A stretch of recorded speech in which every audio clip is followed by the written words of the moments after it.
Damos início à entrevista coletiva de balanço do ano e projeções para 2018 da Federação da Agricultura do Rio Grande do Sul. Esta transmissão ao vivo vai durar 30 minutos e estão em rede conosco 78 emissoras de rádio.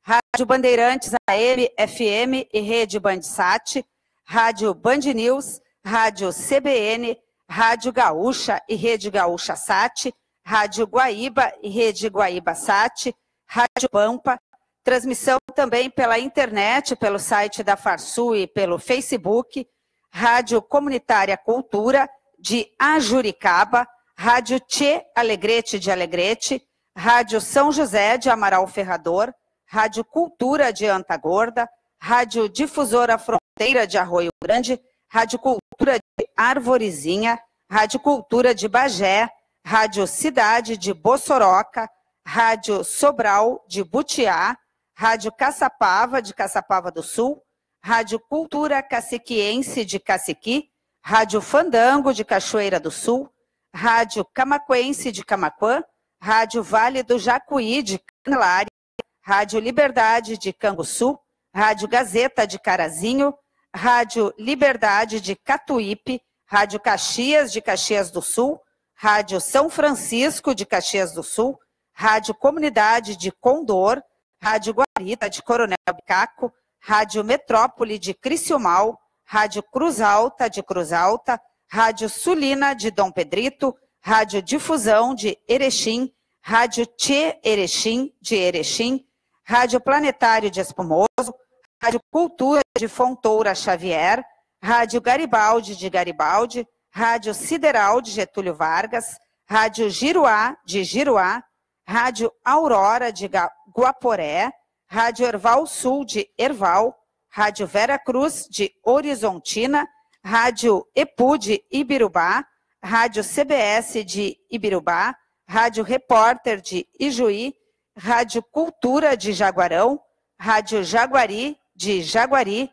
Rádio Cacique de Lagoa Vermelha, Rádio Tua, Rádio Alvorada de Marau, Rádio América de Montenegro, Rádio Fátima de Muitos Capões, Rádio Séries de Não Me Toque, Rádio Clube de Nonoai, Rádio Osório de Osório, Rádio Difusora de Palmeira das Missões, Rádio Sul Brasileira de Panambi, Rádio Cultura de Pelotas, Rádio Nativa de Piratini, Rádio Integração de Restinga Seca, Rádio Marajá de Rosário do Sul, Rádio Blau Nunes de Santa Bárbara, Rádio Noroeste de Santa Rosa, Rádio Cultura de Santana do Livramento, Rádio Querência de Santana do Livramento, Rádio Cepete Araju de Santo Ângelo, Rádio Fronteira Missões de Santo Antônio das Missões, Rádio Querência de Santo Augusto, Rádio Cultura de São Borja, Rádio Tchê São Gabriel de São Gabriel, Rádio Missioneira Sete Povos de São Luís Gonzaga, Rádio Cotricel de São Cepé, Rádio Sarandi de Sarandi, Rádio Tua Rádio Rosário de Serafina Correia, Tua Rádio Cristal de Soledade, Rádio Tapense de Tapes, Rádio Difusora de Três Passos, Rádio Charrua de Uruguaiana, Tua Rádio Fátima de Vacaria, Tua Rádio Veranense de Veranópolis. Depois, então, de apresentadas todas as emissoras de rádio que estão nesta cadeia, nós apresentamos o nosso entrevistado de hoje, o vice-presidente da Farsul, Gedeão Pereira, e começamos lhe dando um bom dia. Bom dia, Lizemara. Bom dia aos nossos ouvintes dessas 78 rádios, que sabemos que honrosamente, neste momento, estamos chegando a todos os rincões do nosso querido e grande estado do Rio Grande do Sul. Este ano, a Farsul completou 90 anos de fundação. O que o senhor destaca desta trajetória? Lizemara, o mais importante, possivelmente, é que neste momento, e sabemos que eu estou aqui em substituição a este grande presidente, que é o Carlos Esperotto, que pelo conhecimento de todos não pode estar aqui mais uma vez este ano, nesta coletiva de imprensa, mas é importante salientar que estamos vivenciando esses 90 anos da Farsul na unidade da nossa diretoria. E esta unidade, efetivamente, é que tem feito com que a gente possa avançar com a nossa Federação da Agricultura nesta momentânea ausência do nosso presidente Carlos Esperotto, que esperamos, evidentemente, que em breve esteja de volta e que continue gerindo por mais este ano que nos falta, neste mandato, os destinos da nossa federação. 40 anos de fundação, vocês celebraram ao longo de todo 2017. Que trajetória é essa? Efetivamente, a Federação da Agricultura com 90 anos, e 90 anos tem muito significado. Possivelmente não, é a federação mais antiga do Brasil, foi a primeira a ser fundada, ela foi fundada em 24 de maio de 1927, naquela época, por necessidade das associações rurais do Rio Grande do Sul, que teriam a necessidade de ter uma representação estadual que chegasse mais junto ao governo central do Estado na defesa dos produtores rurais. Evidentemente que é uma trajetória muito longa e que não nos dá esse conhecimento, porque somos todos os que estamos aqui mais novos que os 90 anos da Federação da Agricultura do Rio Grande do Sul. Mas, efetivamente, eu acho que os grandes momentos que nós podemos relatar dentro desta história, estes últimos anos presididos por Carlos Esperotto, que lá já vão mais de 20 anos, em que efetivamente tivemos grandes posições da federação, não só a nível do Estado do Rio Grande do Sul, mas como para o Brasil inteiro. E eu destacaria 3 grandes lutas desta Federação da Agricultura, representadas e determinadas por seu presidente, e quais sejam, no início dos seus mandatos, que foi a grande luta do endividamento da produção rural nacional que existia, tanto isto foi tão efetivo que o Brasil naquela época produzia tão somente 80 milhões de toneladas de grãos, de lá para cá nós pulamos de 80 milhões para 247 milhões, então foi um feito de grande envergadura, de grande repercussão. Tivemos o problema da transgenia, porque sabemos como é que o transgênico na soja e no milho, principalmente, entraram aqui no estado do Rio Grande do Sul. Eram culturas, na época, banidas, porque não era permitido o desenvolvimento de plantas transgênicas. A Farsul abraçou essa história, avançou e liberou a plantação de produtos transgênicos e deu este boom que deu também na agricultura brasileira, principalmente na agricultura de soja e de milho, e também naquela época, início do presidente Esperotto, as grandes brigas e lutas fundiárias que sempre nos atingiram naquilo que nós chamamos e colocamos que é o calcanhar de Aquiles do produtor rural, que é o direito de propriedade, em que a Federação da Agricultura do Estado do Rio Grande do Sul sempre foi intransigente. Ela sempre disse, nós negociamos qualquer coisa, menos o direito de propriedade, porque achamos que o direito de propriedade é aquilo que embasa o desenvolvimento dos povos, dos países. Ninguém se desenvolveu neste mundo, e está aí a história mostrando tudo isso, que não tenha respeitado o direito de propriedade. Como nós queremos ser um grande país, uma grande nação e um grande Estado, a Federação da Agricultura poderia ter um pensamento diferente. Evidentemente que numa história mais recente nós continuamos trabalhamos muito fortemente no Código Florestal, na elaboração do Código Florestal, que também foi outra grande batalha ambiental. Trabalhamos fortemente pelo cadastro, depois do Código Florestal, pelo CAR, o Cadastro Ambiental Rural, que hoje o Rio Grande do Sul já está com bem mais de 90% das propriedades já escritas no CAR, e para consumo interno, evidentemente que agora, recentemente, acabamos de inaugurar o novo prédio da Farsul, em comemoração aos 90 anos, que é esta belíssima construção que está aqui ao lado da nossa sede e que é testemunhado por todos os nossos produtores cada vez que eles vêm aqui nas nossas assembleias ou nos visitarem dentro da Federação da Agricultura. Depois desta retrospectiva dos 90 anos de fundação da Farsul, a gente vai passar para uma outra página, o grande esquema de corrupção política que atinge o país envolveu empresas do setor agropecuário, como a JBS. Quais foram os reflexos para o produtor rural? Sem dúvida nenhuma, eu diria que mais do que para o produtor rural, este problema tem sido um grande problema da nação brasileira, porque ela está descendo muito forte e também está banindo este tema da corrupção, que é realmente extremamente grave. Nós, como uma Federação da Agricultura com 90 anos de história, vemos com muita apreensão e tristeza o nível de corrupção que chegaram às nossas instituições no Brasil relatadas e colocadas por todos nós, por toda a imprensa brasileira nestes últimos tempos.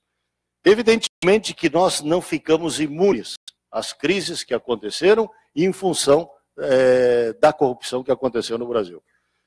O que veio acontecer? Nós tivemos 2 episódios muito graves que atingiram profundamente, principalmente a pecuária de corte brasileira, e não foi diferente na pecuária de corte gaúcha, que foi o problema da carne fraca com menor impacto, vejam bem, com menor impacto ainda nos negócios da pecuária de corte, o esquema carne fraca, porque o governo, entendemos, o ministro Blairo Maggi, com o presidente Temer, eles foram naquela época muito ágeis em comprovar e provar ao mundo, aos nossos importadores, visto que o Brasil exporta 20% de sua produção de carne bovina, 80% é consumo interno, portanto nós temos um forte alicerce balizador de preços da carne bovina no mercado internacional.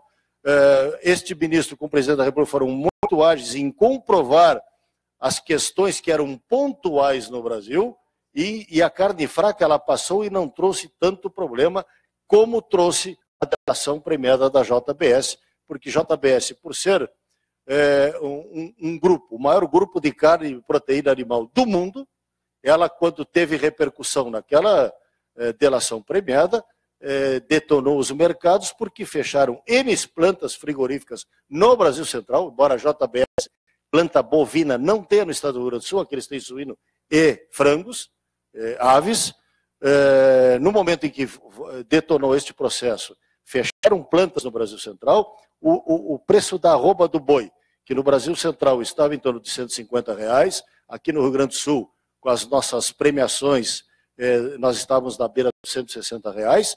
No Brasil Central, o boi caiu para R$138 e R$128 no estado de Rondônia e Acre. Isto fez com que, e pelo princípio de vasos comunicantes, porque somos do país, fez com que viesse carne para o estado do Rio Grande do Sul a preço muito aviltado, muito baixo, e também tivesse derrubado o preço do Rio Grande do Sul. Então, a corrupção, neste aspecto, pela empresa JBS, teve sim um grande fator negativo na pecuária nacional. Depois dessa avaliação, então, do impacto na questão política, a gente vai falar da decisão do STF sobre a cobrança do Fundo Rural, que gerou incertezas e insegurança jurídica para os produtores rurais. Como é que fica o produtor diante destas incertezas? Realmente, já dizia Roberto Campos, que no Brasil até o passado é incerto. E, mais uma vez, isto aconteceu com o mundo rural brasileiro, que foi o retorno da cobrança. E é bom que se diga e que se deixe bem claro. Não é que o produtor rural, meus caros ouvintes, produtores rurais, queiram deixar de contribuir para a Previdência Social. O fato não é esse.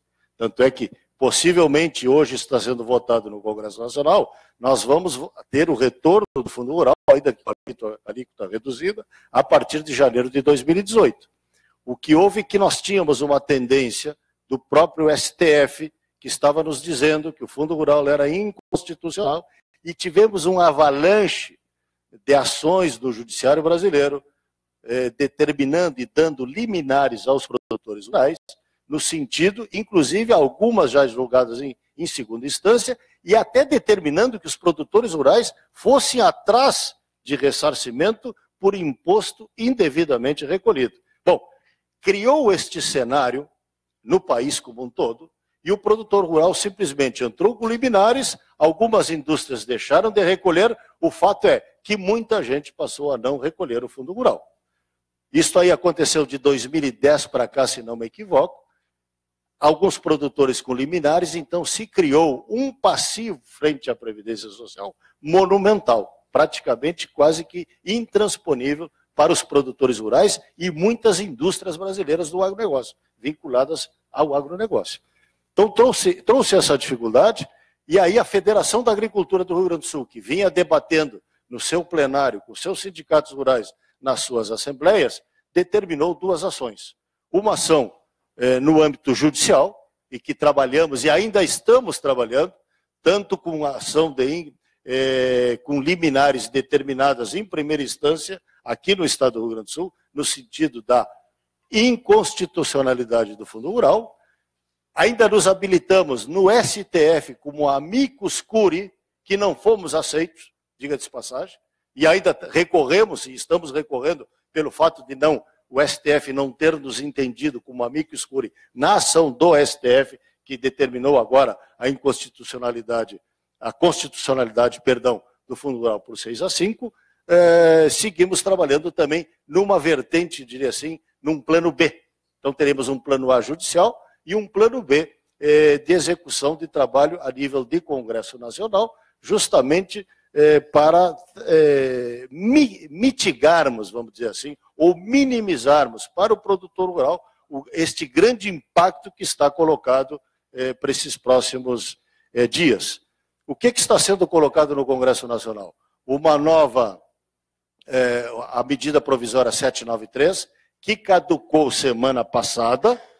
Aí entramos com, possivelmente de carona num PL, que é o PL 9206, e hoje estamos apensados a outro PL 7391, que deve estar sendo votado hoje de manhã ainda na Câmara de Deputados, no sentido de mitigar esses impactos. E quais seriam essas mitigações? Seriam que o produtor rural, a partir de 1º de janeiro, passa para uma alíquota reduzida de 1,5 ou 1,2 mais 0,3, que é a participação do Senar, e teríamos ainda o fato de não termos as multas, não teríamos correção e ainda não teríamos que pagar, vamos dizer assim, a sucumbência dos advogados da Receita Federal. Pelo menos nós pagaríamos um valor nominal que passaríamos a pagar nos próximos, possivelmente, 260 meses, mensalmente. Ou seja, seria mais ou menos o que nós pensamos, que é o velho Fundo Rural de 2,3, que reduz em 0,8, e esse 0,8 nós entraríamos a pagar para os próximos anos até o produtor ir findando o seu endividamento determinado pelo STF junto à Receita Federal. É uma dificuldade muito grande. Estamos apreensivos, muito apreensivos. E temos mais preocupações ali, além dos produtores, e com a sobrevivência de muitas agroindústrias que estão Brasil afora, pendentes em função desse grande endividamento que foi criado. É a rede de rádios com o balanço do ano e projeções para o novo ano da Federação de Agricultura do Rio Grande do Sul. Vice-presidente Gedeon Pereira, a Farsul tem destacado que a grande safra colhida neste ano não trouxe o retorno esperado pelos produtores. Tem dito que a safra é cheia e o bolso está vazio. Como é que a entidade avalia essa questão? Efetivamente, tivemos um grande ano de agricultura para o Brasil. Sem dúvida nenhuma, ajudamos a pagar as contas brasileiras, criamos um superávit fantástico na balança comercial brasileira, o país como um todo que chegou a mais de 230 milhões de toneladas de grãos, e aqui no Rio Grande do Sul não foi diferente, já que podemos dizer, quase que dizer que o Rio Grande é a pátria da agricultura. Não sou separatista, olhem bem, mas a nossa bandeira diz República Rio-Grandense. E a agricultura brasileira, ela emanou sempre, durante esses anos todos, saindo de produtores rurais que saíram do Rio Grande do Sul, fizeram esse fantástico agronegócio que hoje defende o nosso grande país, e o Rio Grande do Sul, não diferente, colheu 36.630.000 toneladas de grãos. É quase que uma regra, e aí nós sempre apelidamos esta safra cheia, bolso vazio. E isso é a realidade que está acontecendo com o produtor brasileiro. E o produtor gaúcho não é diferente. Uma safra muito grande, tivemos uma queda muito forte dos preços, acabei de citar agora o que aconteceu na carne bovina, mas aí por outros problemas, mas caiu o preço da carne bovina, caiu o preço do leite, caiu o preço do arroz, caiu o preço do trigo, caiu o preço da soja, caiu o preço do milho, em função da grande safra que tivemos. Mas aí vocês, o pensamento do nosso produtor, mas nós fizemos a coisa certa. Fizemos mais do que certo e continuamos fazendo a coisa certa. É que o clima foi muito favorável em todo o Brasil. Quer dizer, tivemos chuvas regulares, com tecnologia adequada, produtor incentivado e tivemos uma grande safra. Não teremos isso, nosso pensamento já, que a nossa próxima safra será efetivamente menor que essa, porque hoje já estamos tendo outros problemas de natureza climática, inclusive, que já estamos nos dizendo que vamos ter não uma safra pequena ou quebrada, não, uma safra um pouco menor que ano passado e, efetivamente, teremos possivelmente outros preços neste mesmo sentido. Mas, de qualquer maneira, o produtor rural salvou o Brasil, mas começaram as dificuldades no campo, justamente que apesar de uma grande safra, porque na realidade, se a safra subiu tipo aí 11,5%, 12% maior, os preços caíram 25%. Então, não há safra que supere uma quebra de preços dessa magnitude. O mercado internacional tem sido apontado como um dos caminhos para a solução de problemas de mercado do setor. Como a Farsul avalia as negociações internas do Mercosul e com os outros blocos? Evidentemente, o Brasil é um país exportador, dos maiores players mundial do agronegócio. Grandes exportações, então nós somos hoje dependentes do mercado internacional. Então o Brasil tem que se preocupar e muito com sanidade animal, com sanidade vegetal, porque qualquer desequilíbrio, e temos experiência recente da Operação Carne Fraca, qualquer desequilíbrio neste sentido, nós podemos despencar de um mercado que cada vez mais nós somos necessitados. Pela grande produção, pela grande eficácia do produtor rural brasileiro, cada vez mais nós somos dependentes de mercado internacional. Nós temos presenciado, por exemplo, dentro deste mercado, que ainda nós não conseguimos agir como um bloco. O Mercosul, ainda que seja um bloco econômico, ele ainda não consegue se comportar como tal. E as nossas grandes brigas internas no Mercosul, em função da área de trigo e da área de arroz, dessas importações, e tivemos um exemplo negativo agora, questão do leite do Uruguai, em que inclusive chegou o Ministério da Agricultura a trancar as importações de leite, isso nos traz uma grande internamente. E tivemos uma experiência muito forte, que estamos negociando neste momento, e nós presidimos o Fórum Mercosul da Carne, que são os 4 países do Mercosul, frente à Comunidade Econômica Europeia, que estamos tratando de negociar uma tonelagem de carnes brasileiras, ou do Mercosul, melhor dito, perdão, enviadas àquele mercado.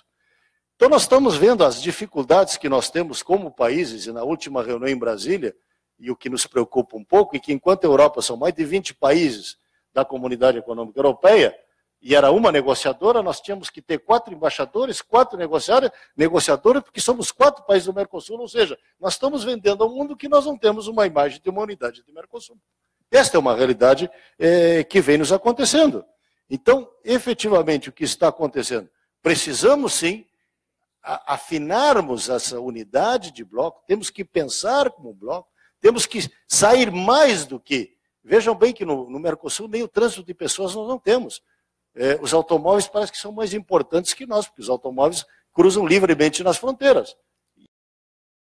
Não conseguem passar. Quando nós não temos esse pensamento de unidade, menos ainda teremos frente aos mercados. E, na realidade, estamos constatando isso. Tivemos esse episódio do Mercosul na importação de leite e estamos com o episódio no aviltamento dos preços do arroz em função das importações e grandes diferenças. E eu citaria um estudo do nosso departamento econômico que está apontando que todos os nossos insumos, ou a grande maioria deles, que são importados ou são usados em outros países do Mercosul, não são permitidos no Brasil, e o que nos traz um custo mais elevado aqui, e não nos permite importação. Permite importação de produtos, mas não de insumos para serem utilizados no agronegócio. A 5 minutos do final da nossa cadeia, a gente pergunta para o vice-presidente como a Farsul avalia o Plano Nacional de Erradicação de Aftosa. Acho que é uma grande luta que estamos trabalhando também.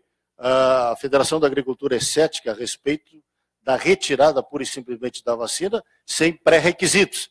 Significa que a vacina é uma evolução tecnológica, não temos a menor dúvida. E o mundo começa a aceitar, sim, países livres de aftosa com vacinação. Diferente do passado, que eram algumas partes do mundo só aceitam países livres de aftosa sem vacinação.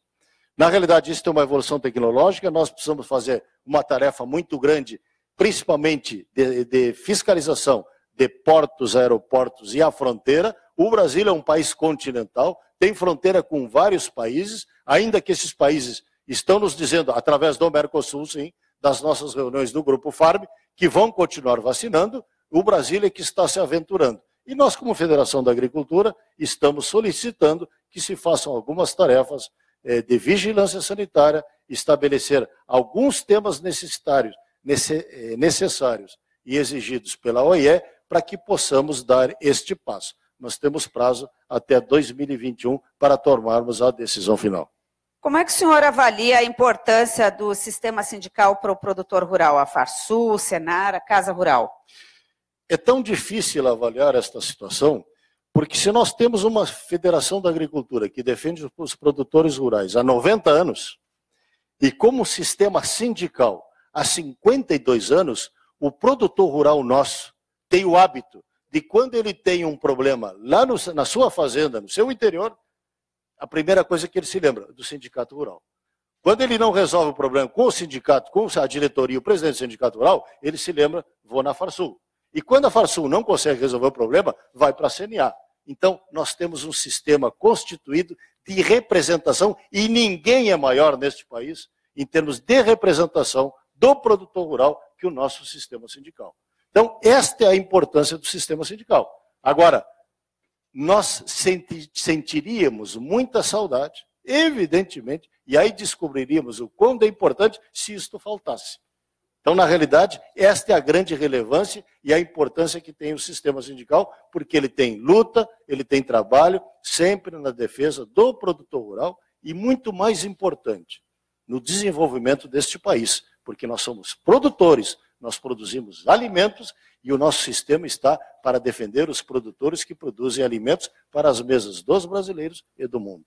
E aí entra o Senar para fazer a formação desse produtor rural. Evidentemente que no nosso caso muito específico, nós temos aqui Senar, que é o nosso braço de educação, de treinamento do nosso funcionário rural e também dos nossos produtores rurais. E juntamente para auxiliar nas decisões de negócio, nós temos a Casa Rural. Então nós temos aqui no Rio Grande do Sul um sistema muito complexo e muito completo que está, evidentemente, 24 horas, eu diria assim, a serviço do nosso produtor rural. E isso aí é extremamente importante e o produtor rural, se não tivesse isso aí, com certeza vai sentir saudades. Chegando ao final da nossa rede, quais são as perspectivas do agronegócio para 2018? Já a sua mensagem de encerramento. Eu diria que uma mensagem de otimismo, sim, porque nós, produtores rurais, somos sempre otimistas.